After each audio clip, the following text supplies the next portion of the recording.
During my placement, I was placed in a prep classroom. Being their second term, they were just about getting used to being at school. In regards to oral language, there was a broad scale of skill level.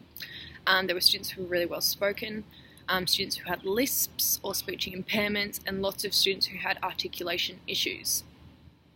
In the prep cohort at the school I was in, they had an oral language professional who came in and spoke with the preps throughout the classes. She was there, I think 3 days a week, every week of the year.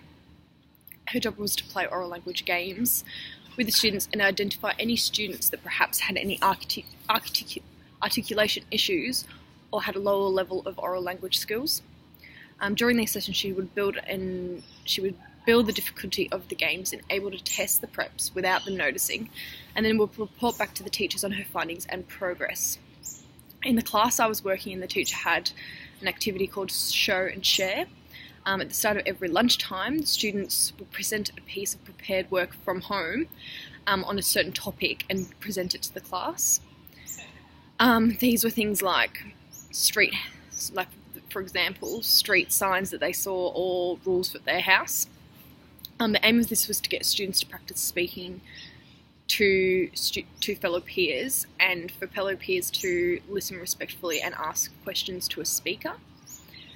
They would say certain things like, "Good morning, Prep CB," and the preps would respond, "Good morning, Noah," and then he would explain his piece of work, how long it took him, etc., etc.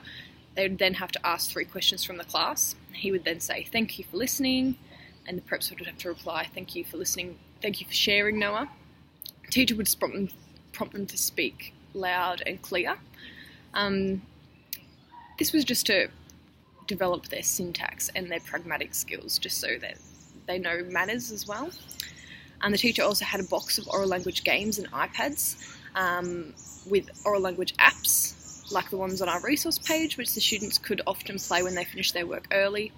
My teacher explained that oral language assessment is very much teacher judgment in prep, but with the help of the oral language professional that they have and discussing with other fellow teachers, makes it easy for them to assess a student on their oral language.